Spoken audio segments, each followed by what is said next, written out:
Welcome to Reframing Me. I'm your host, Dr. Jennifer Brubaker. In this special 6-part series, Reframing the Conversation, we're exploring one of the most complex issues that families face today: communicating across political divides. In a world that's increasingly polarized, these divides can take a toll on our relationships. But with the right knowledge and strategies, we can reconnect. In this series, we'll explore the psychology of political polarization, we'll address how we have gotten to this point, and we'll find strategies for how we can have healthier conversations. Together, we'll reframe the way that we approach these challenging discussions and complicated relationships, focusing on empathy, active listening, and finding common ground. So get ready to shift your perspective and reframe the way that you handle family and political discourse.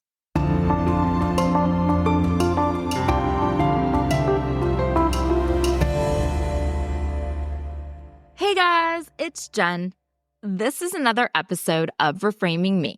This is the third part of Reframing the Conversation, a special 6-part series of Reframing Me focused on repairing and protecting family relationships despite the political dissension that is going on in our very polarized political climate.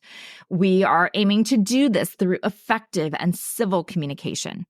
No, if you are a regular here, this isn't our typical family communication episode, but I believe that this is a really important piece of the puzzle if we are aiming for civil political communication within our families.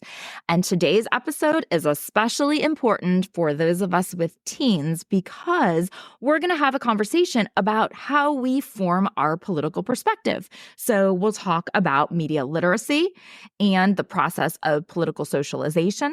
If you haven't already listened, make sure you do go back and listen to part 1 about why it is so critical for us to reframe the conversation, and part 2 about how we got to this point. And now today, we're going to understand 2 key factors that impact who we are politically and how we think about politics. And just as important, how these factors impact others politically so that we are better suited to move forward in this series to communicating with others. So we really need to start off today with an understanding of how people even form their political opinions. Like, have you ever really given much thought to how or why you started thinking or feeling about things the way that you do? Because you weren't born a Democrat. You weren't born a Republican. You weren't born with like a position on immigration policy. So how we become who we are politically, or how we have developed our political beliefs and our values and our attitudes, it's a process called political socialization. So it's not like our teeth coming in or our brains developing. We don't reach a point in our political development and we're like, at maturity. No. Political socialization is a lifelong, ongoing process that begins in childhood and continues throughout the entirety of our lives. Lots of different factors contribute to our political socialization. The first and the primary factor, though, is our family. And really, it's the most influential factor, too. Our parents and our close family members impart our core values and our beliefs and the norms that shape a child early in their understanding of politics and of authority. So yes, the family's political party affiliation, but even if or how they discuss political issues or their civil-mindedness, their political activity, it will all likely influence a child's initial political leanings. But also keep in mind, just like teens often rebel against all sorts of things that their parents believe in or support or think, they will often, during those years, also rebel against their parents' political beliefs too. And that ties into the second factor of political socialization, schools and education. Now, schools obviously play a critical role in our political socialization just by teaching civic education and by fostering critical thinking skills. With subjects like history and government and social studies, our kids learn about the political system, about things like democracy and freedom, and they learn about their responsibilities as citizens.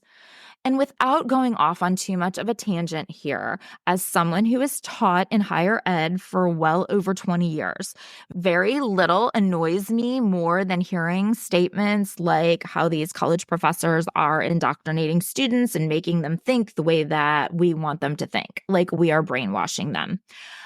Sir, I very much appreciate the credit that you are giving me, but I cannot even get students to complete their assignments or to read a chapter, let alone try to get them to vote in a particular way.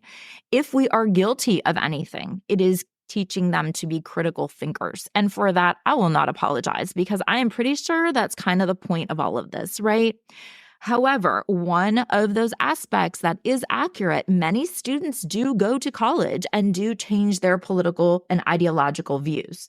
But it's because for many of them, they're being exposed to so many new ideas and new people and experiences and information that they are seeing the world differently. They're learning how to think critically, how to ask questions, how to expand their way of thinking beyond what they have been told to think or told to do in the past. They are starting to question things. Yes, it's what we, their professors, want them to do. But it's also what you as their parents want or should want, right? Want them to become critical consumers of information and to make up their own minds about things. And yes, for some, it's more towards that rebelling against what they've been told, like I mentioned. Just typical teenage behavior. The I'm adult now and you can't tell me what to think. Or look at me, I'm so grown up and I'm all worldly and experienced now and you just don't know anything. And yes, that is totally cringy and annoying and frustrating, 100%. But they're probably doing it about all types of things, not just about politics. Just because they are a 19-year-old know-it-all doesn't mean they've been indoctrinated. They're being immature. And then for others, they're using the experiences and knowledge and skills to establish their own worldview, and they are making their judgments off of that. No, they are not the same politically as they were a few years ago. And they may not be the same as they'll be a few years from now. That is the political socialization process. Okay, I'll stop because I could go on here forever. One thing about college, though, that does impact their politics is their peers. So not just the information that they're learning or the skills that they're developing, it's the people who they are meeting. But that's the same for all of us at any point.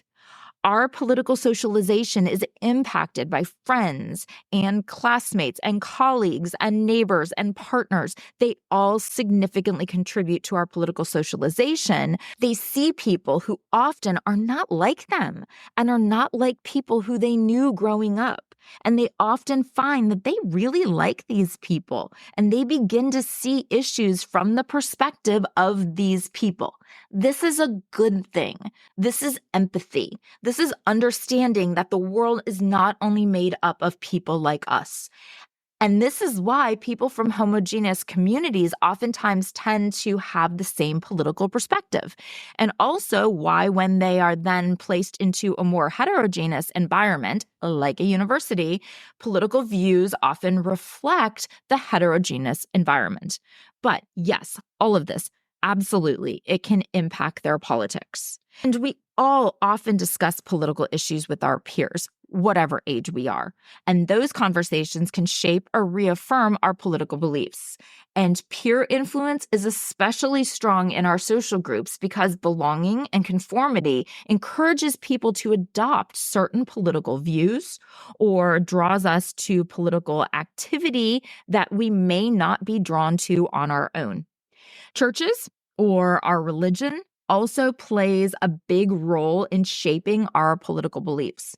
In many cases, religious values and moral teachings overlap with political ideologies, even so far as religions clearly stipulating how its members should or are allowed to feel about politically charged topics such as marriage or abortion or welfare. Our work environments, especially certain industries or professions, may influence our opinions on particular political beliefs or policies that directly impact the field.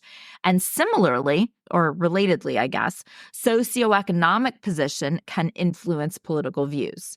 And often, this is one of those things where our political views may evolve based on our experiences. And our economic class often correlates with attitudes towards things like taxation and government welfare programs, labor rights, those types of things.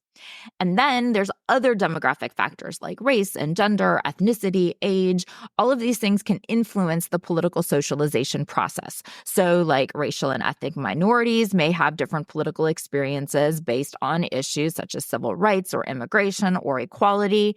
And younger generations may have different political priorities than older generations, especially on things like climate change or technology or LGBTQ plus rights. Major political events can also shape people's political identities. September 11th, wars, elections, January 6th, protests, social movements. During any event like these, people become more politically active, or they may begin to reconsider their existing beliefs. And along the same lines, we are obviously seeing right now that political figures, whether they are polarizing or charismatic, political figures can definitely have a lasting impact on how people view certain ideologies or policies. Even events that only impact our life can change the way that we feel politically. I always use the example of starting a family. Maybe someone who has always been pro-choice is pregnant and changes and says that they are now pro-life. Or the other way, pro-life until they're pregnant and have complications and realize that that position of being pro-life could cost them their life. Or views on adoption or IVF can change when someone themselves is unable to get pregnant. Or on a different page, our feelings on welfare or the justice system or public education can be and are impacted by our experiences with them or with people who have experiences with them. Life events often directly impact our perspectives on political policy. And then a big one, the media. The media plays an increasingly central role in the process of our political socialization. Really, the media serve as the primary means by which most people receive their information about politics, whether it's traditional news sources all the way to our socials. Media influences public opinion. It shapes our political discourse, and it absolutely frames the way political issues are understood.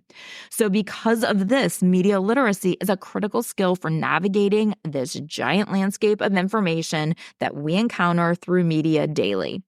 Now, when I say media literacy, I am referring to having the ability to critically analyze and evaluate and understand media content. It means being able to recognize bias and discern credible information from misinformation and understand different techniques that media use to influence audiences. And being media literate is especially important in the context of political communication because media messages can shape public perception and, yes, even voter behavior. How do they do this? Well, media can impact socialization with us as either passive recipients of the content or as active users of it. So, first, we are passive consumers of information, which puts the media in a powerful role. It goes through these processes that we call framing and agenda setting. Media have the ability to frame issues in particular ways. So whether it's through the images that they show us, or the facts that they include, or the quotes or the sources, or basically just the way that they paint the picture for us. They are framing it. They are framing it knowing that there is a particular way that you are going to see it based on that information. And these media frames then interact with our existing individual frames. So things like when we hear the term feminism, what do we think? when we hear big government or even the term protesters, we think certain things. Media can then frame information based on how they choose to present what information they decide to use, and they do it knowing how audiences will typically hear and process certain things. The very first thing that we always teach our students is know your audience, write to your audience. And media outlets are doing exactly that, and that's framing. And so they have the power to influence how the public perceives political events and people and policies. And then the second part of this is agenda setting, which basically means that media organizations decide which topics are even worthy of attention. And with that, it can shape the political conversation by even covering them or not covering them.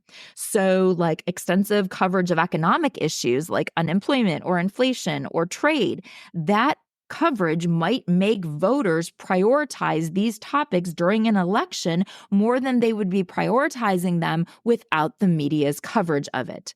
And framing can also shape whether an issue is viewed as a crisis or as a manageable problem, depending on the language that they use, the tone that they use, the images, anything that's used to cover it. So my dissertation and numerous publications are literally on framing and agenda setting. So once again, I'm going to need to rein myself in here because I could go on forever. And then the other way where we are, so both of those were where we were more passive recipients of media information. So the other way, we are more active in our media use, but it still impacts our political socialization. And it's through something that we talked about in part 2 of the series. We talked about selective exposure and confirmation bias.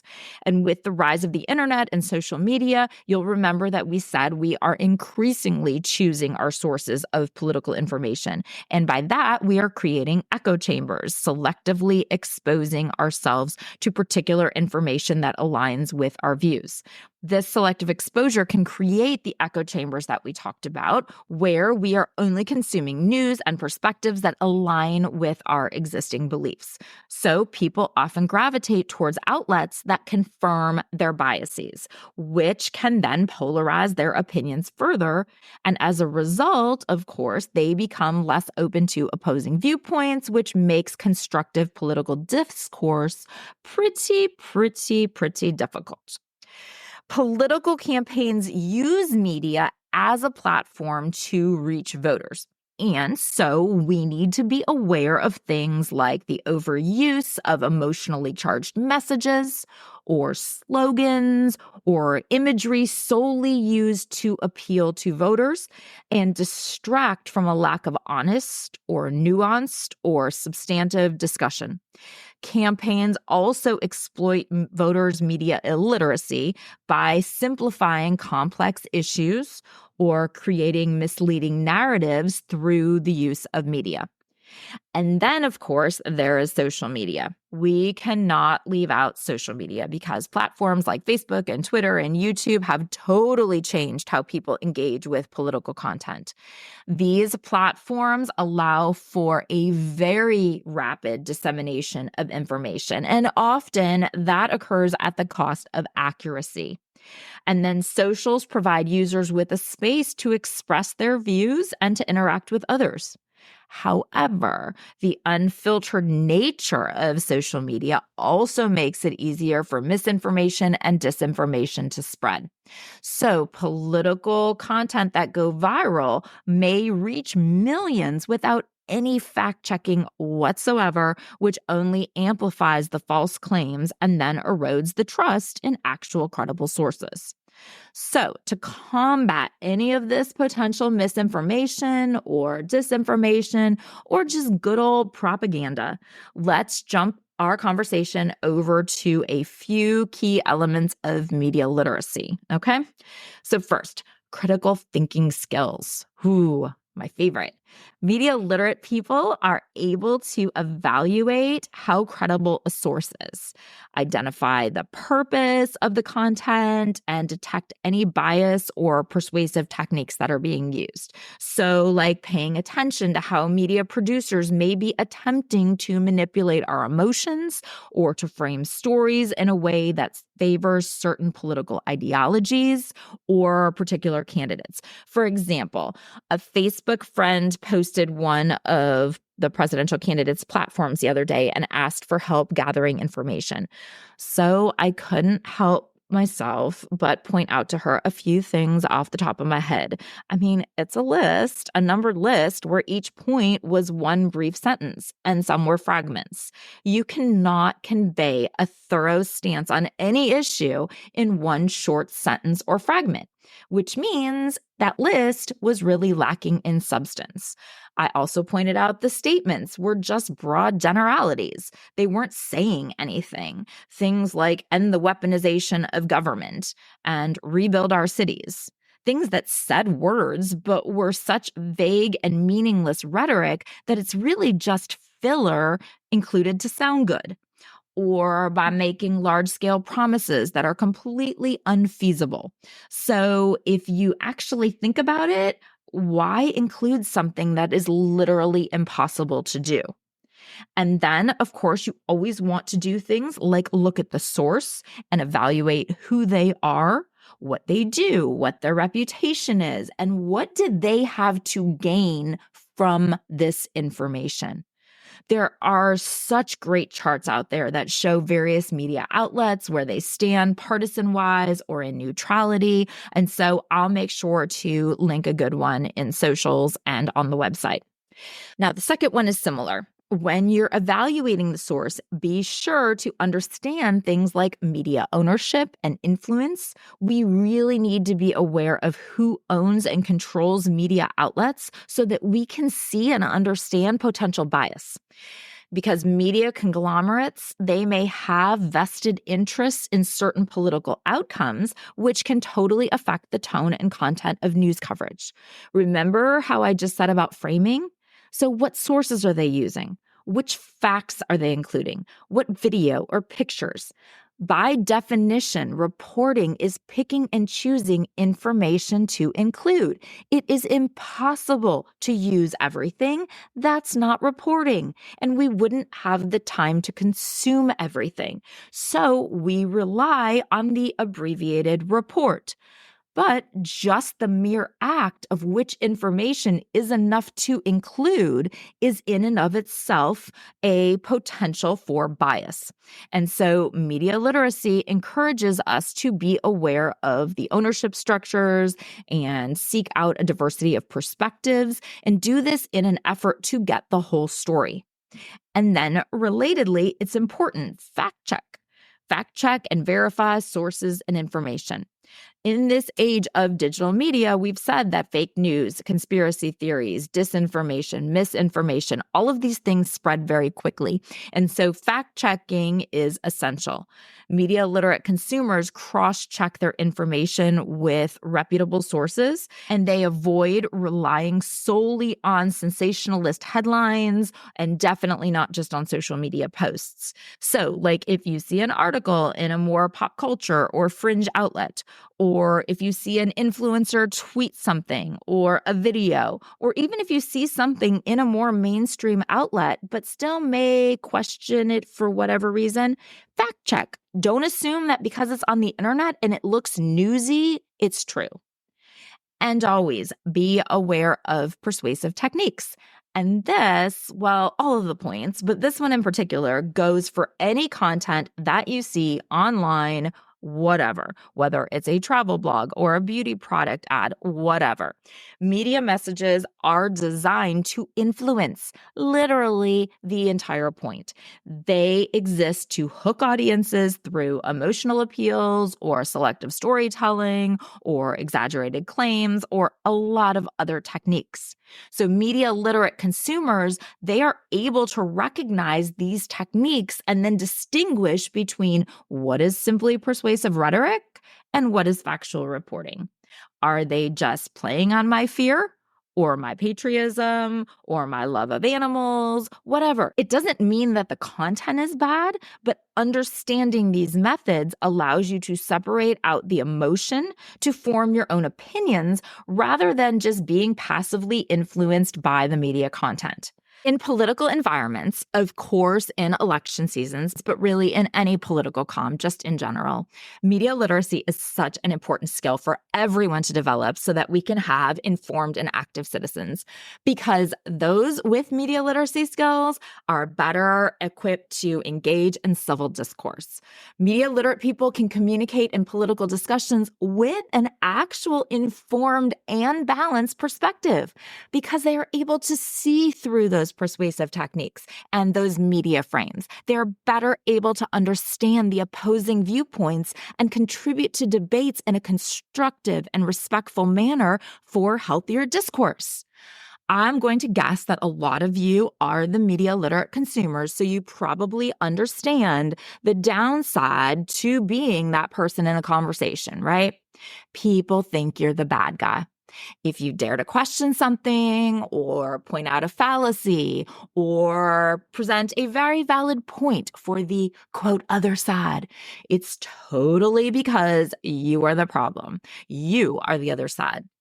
So when I have taught political comm in the classroom, you can probably guess that I am fairly sarcastic. I mean, like, I do it in a funny, let's try to keep this heavy content light, that kind of way. I like to make them think critically. I want to question my students and make them see both sides of an issue. And if I press the opposing position, it's not because I'm trying to indoctrinate them to the dark side. It's actually because in order to be a strong advocate for their position, they need to be able to defend it to potential attacks. They need to understand the weakness of their side in order to best counter it, right? And face to face, in person, they know me. They know that first, I'm doing this in a kind and respectful way. I may be being sarcastic or dramatic, but they can tell from my expression and my body language and my tone and our past experiences that I mean no harm. And then they're also in college. They're in an environment that encourages and forces them to think critically all of the time. So it's not all that foreign to them. It's all good. Years ago, though, I would share some of the same content on Facebook that I would share in the classroom. I would make some of the comments or pose some of the questions in that online environment like I would in the classroom. Well, that did not work. I mean, you want to find a very quick way to see the absolute worst in people who you haven't even seen since elementary school? You want to find out which distant cousins are crazy? Which parents at your kids' school you hope your kids don't become friends with? Because if so, that is the way to do it. All of that history and the nonverbals and the other social cues combined with the critical thinking / media literacy skills, well, they are not there in the masses, that's for sure. But if they were, if everyone was media literate and could engage in healthy discourse, you could avoid those situations. But alas, they are not. And so I just stick to posting periodic pictures of my kids and of vacations because that is much safer. But if people were media literate, they would be able to resist misinformation and propaganda because all types of political people and media outlets and online platforms, sometimes they exploit this public media illiteracy in order to spread misleading information. This can range from blatantly false news stories to just exaggerated claims by campaigns. But media literacy allows us to recognize and resist these attempts at manipulation. And obviously, we know that political campaigns use media to target voters with carefully crafted messages.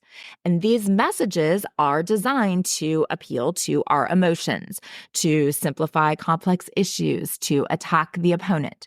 But media literate voters can see through these tactics and critically evaluate the substance of a candidate's platform.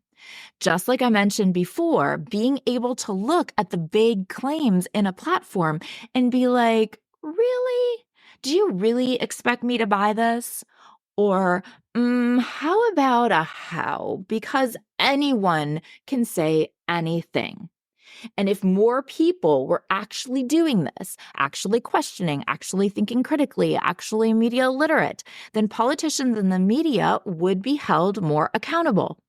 You'd see less manipulation, you'd see less bias, and you'd see more transparency, more actual fact checking standards, and more actual regulations on disinformation. But partisan and media illiterate audiences benefit those groups. So, what can we all do to be more media literate? Like we talked about, recognize framing, understand persuasive techniques, fact check and verify the credibility of sources. We can understand how campaigns and media outlets exploit a collective media illiteracy so we can recognize the sensationalist headlines and emotional imagery and inflammatory rhetoric and see them as tools that are commonly used to manipulate public opinion. Whether it's through fear or anger or enthusiasm or humor or patriotism, these are emotions that are being used to divert our attention from any type of substantive political debate. We can be aware of and on the lookout for misinformation and disinformation, conspiracy theories, fabricated stories. The absolute ease that this content can go viral on social media, combined with a lack of critical media skills among the public, it is frightening. We can be aware of the ads and the messages that we receive and know that they are because of algorithms designed to target us specifically, like based on our online use and our profiles and histories, likes and friends and shares and groups that we're part of and online purchases, everything. We hear the term big data. That's what this is. They gather everything. And I mean, I know this. Does it stop or even slow down any of my online behavior? It absolutely does not. Am I seriously not going to shop online? Or am I not going to click on a possibly salacious celebrity story? No. But that then, of course, allows them to sell my information to campaigns. And then they can target me directly with an ad that they know, based on my history, that they know it's going to micro-target me. And if you have a different shopping or liking or following or whatever history, if your digital footprint is different than my digital footprint, you can get a totally different and even completely contradictory ad from the same campaign trying to win you over. So which one is accurate? Which one is true? Does it matter? Well, if you want to make a decision based on crazy things like accuracy or information, it does. But what are the chances that we are ever going to compare our ads? And if we did, we both saw one, right? We both believed one. So we will both think that we are right and they are mistaken. And if we tried to search, well, it's the internet, y'all. We can find something and someone to support any crazy point that we want to make. So this all feeds into those echo chambers that we talked about. It just exposes us to more targeted information that is created specifically to align with our views. So when you think about this, you think about how influential media is informing our thoughts and guiding our actions, you can really understand how it is such a key influence in our political socialization. Of course, in addition to all of those other social and cultural and institutional factors we talked about. And also, it can even make you understand how it can keep impacting us in our adult years and why we continue to evolve in who we are politically, why political socialization is such a lifelong dynamic process. And it does help us to see how the people who we care about, but who may have very different political perspectives, it helps us to see and even understand how they became the way that they are. What has influenced them? Maybe it's the media directly, or maybe it's political messages indirectly through the media. Maybe it's a lack of media literacy. Or maybe it's micro-targeted messages that are targeting them because of the echo chambers that they've unknowingly created. There is no doubt that with the information that is available to us in this modern era, that media play an essential role in shaping our political opinions and in influencing voter behavior and in framing political discourse. But if we are not media literate, we are vulnerable to the manipulation and misinformation and biased reporting. And collectively, then, we are vulnerable to destructive and divisive political discourse. But if we can be media literate, we can encourage and engage more critically with the political content. And that will allow us to contribute to healthier civil discourse. And that will allow us to individually make more informed decisions as citizens. And at the risk of being totally dramatic and highlighting what a complete nerd I am when it comes to this stuff, I will say that understanding the role of media and the techniques that are used by media and by candidates to influence public opinion, that is crucial to maintaining a healthy democracy.